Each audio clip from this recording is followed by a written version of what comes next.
Kudu Alami, podcastnya kesehatan dan konsultasi. Assalamualaikum warahmatullahi wabarakatuh. Para pendengar maupun penonton Kudu Alami, dalam beberapa menit ke depan saya akan menemani di sela-sela kesibukan Anda untuk memberikan tips-tips maupun informasi seputar kesehatan. Oke, good people. Hari ini saya akan membahas sebuah tema tentang adakah penyakit menular dan penyakit turunan dalam sudut pandang herbal klasik. Sebelum membahas itu, saya akan membacakan hadis-hadis yang berkaitan dengan tema tersebut. Hadis yang pertama dari Abu Hurairah radhiyallahu anhu, Nabi Shallallahu alaihi wasallam bersabda, "La adwa wala tiyarah wala hammah wala safar." Tidak ada penyakit menular, tidak ada dampak dari tiarah. Tiarah itu artinya menganggap sial sesuatu. Tidak ada kesialan yang disebabkan oleh burung hammah, dan tidak ada kesialan yang disebabkan oleh bulan Safar. Hadis Bukhari dan Muslim. Yang kedua, dari Abu Hurairah radhiyallahu an, Nabi sallallahu alaihi wasallam bersabda, "La yuradu mumarrido ala musih." Jangan campurkan antara yang sakit dengan yang sehat. Hadis Bukhari dan Muslim. Yang ketiga, dari Abu Hurairah radhiyallahu an, Nabi sallallahu alaihi wasallam bersabda, "Firra minal majzumi firaraka minal asad." Larilah dari penyakit kusta sebagaimana engkau lari dari singa. Hadis Bukhari. Nah, good people, bagaimana kita mengkompromikan hadis-hadis di atas? Ada hadis yang menyatakan bahwa penyakit itu tidak menular. Di sisi lain, kita jangan menyampurkan yang sakit dengan yang sehat. Bahkan kita disuruh lari menjauh dari tempat di mana daerah tersebut terdapat wabah. Oke, good people, sebelum kita bahas hadis-hadis tersebut, kita petakan dahulu hadis di atas. Yang pertama, tidak adanya penyakit menular. Yang kedua, dianjurkannya menjauhi daerah yang terkena wabah dan jangan dicampurkan antara yang sehat dengan yang sakit. Yang pertama, bahwa segala sesuatu itu terjadi atas izin Allah Subhanahu wa Ta'ala. Semua kejadian di alam ini atas izinnya. Itu yang harus kita yakini. Kemudian yang kedua, sebelum membahas ini saya ingatkan bahwasanya saya mengejawantahkan hadis ini dalam sudut pandang pengobat, bukan sebagai ahli hadis, begitu. Oke, kita lanjut. Yang kedua, adanya asbab musabab atau hukum kausal. Ya, sebagaimana dalam hadis bahwasanya tiap penyakit ada obatnya. Dan jika obatnya cocok, maka akan sembuh dengan izin Allah. Begitu pula di dalam Al-Qur'an, surat Ar-Ra'd ayat 11, Allah Subhanahu wa Ta'ala berfirman, "A'udzubillahi minasyaitonir rajim. Innallaha la yughayyiru ma biqaumin hatta yughayyiru ma bi anfusihim wa idza aradallahu biqaumin su'a fala maraddalah wa ma lahum min dunihi miwal." Sesungguhnya Allah tidak mengubah keadaan suatu kaum sehingga mereka mengubah keadaan yang ada pada diri mereka sendiri.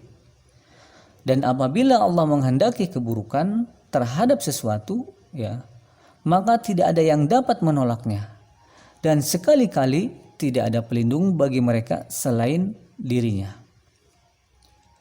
Dan di ayat yang lain Allah Subhanahu wa Ta'ala menegaskan, tepatnya di dalam surat Yunus ayat 107, A'udzubillahi minasyaitonir rajim, "Wa iyyamsaskallahu bidurrin fala kashifa lahu illahu wa yuridka bi khairin fala radda li fadlihi yusibu bihi may yasha min ibadihi wa huwal ghafurur rahim.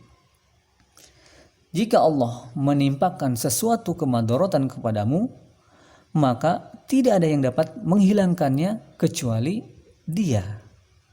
Dan jika Allah menghendaki kebaikan bagimu, maka tidak ada yang dapat menolak karunia-Nya. Dia memberikan kebaikan itu kepada siapa yang Dia kehendakinya di antara hamba-hambanya, dan Dialah yang Maha Pengampun lagi Maha Penyayang. Oke, good people. Jadi semua manfaat dan madarat itu datang dari Allah Subhanahu wa Ta'ala.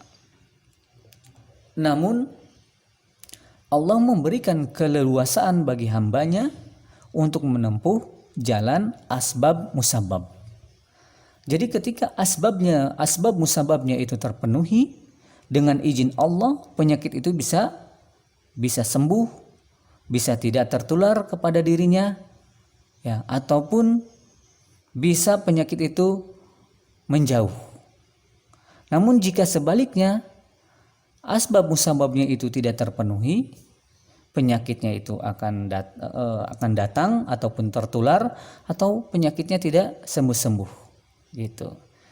Misalkan di masa pandemi ini, agar tubuh kita tidak terpapar virus corona, maka perhatikan asbab musababnya. Di antaranya dengan menguatkan imun tubuh.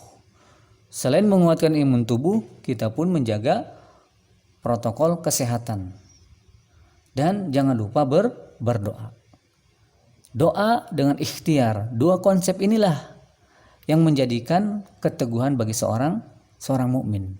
Ikhtiar dan doa ini tidak menyalahi sebuah konsep ketauhidan, dan juga tidak menyalahi sebuah konsep ilmu pengobatan. Begitu.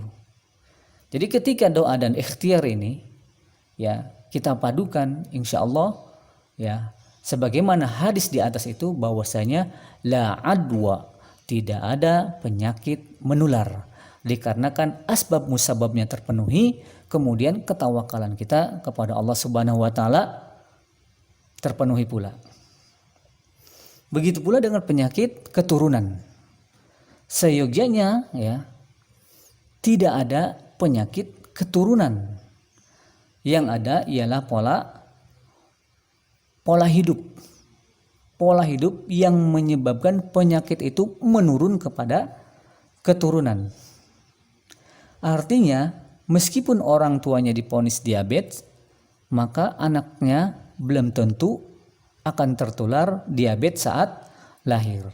Ya, anaknya akan mengalami diabetes tatkala pola hidupnya itu setelah dewasa seperti pola kehidupan orang tuanya yang menyebabkan datangnya penyakit diabetes. Bukankah Allah Subhanahu wa Ta'ala berfirman, in ahsantum ahsantum li anfusikum wa in asatum falaha. Jika kamu berbuat baik, maka kebaikan itu untuk dirimu sendiri. Dan jika kamu berbuat jahat, maka kejahatan itu untuk dirimu juga, begitu, ya.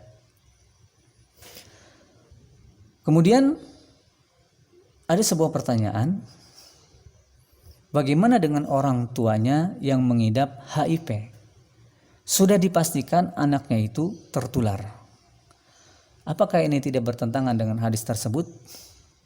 Maka jawaban saya, kita kembalikan kepada izin atau atas izin Allah Subhanahu wa Ta'ala.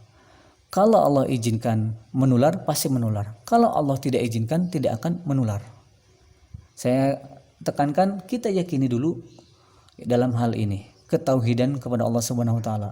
Yang kedua, asbab musababnya terpenuhi dulu. Bagaimana caranya supaya si janin ini tidak tertular oleh orang tuanya yang mengidap HIV. Bukankah, ya, di zaman ini sudah ada, ya, obat-obat yang bisa mencegah penularan janin, ya, dari orang tuanya untuk terkena HIV. Yang pertama yaitu konsultasikan dengan dokter kandungan. Kemudian yang kedua, ikuti saran-saran dokter, ya. Apa yang disarankan oleh dokter untuk atau agar supaya si janin ini tidak terpapar virus HIV dari orang tuanya. Kemudian gunakan obat-obat yang memang bisa mencegah terpaparnya bayi ini dari virus HIV. Jika asbab musababnya itu terpenuhi, insya Allah dengan izin Allah anak itu tidak akan tertular. Artinya la adwa, tidak ada penyakit yang menular ketika dua konsep ini terpenuhi. Konsep pertama, tawakal kepada Allah Subhanahu wa taala, terus berdoa. Yang kedua, memperbaiki asbab musababnya agar penyakit itu tidak menular. Wallahu a'lam. Saya kira cukup pembahasan ini, semoga bermanfaat. Apabila ada kekurangan dan khilafan, saya hanyalah manusia biasa, yang sempurna hanyalah milik Allah Subhanahu wa taala. Ila liqa, assalamualaikum warahmatullahi wabarakatuh.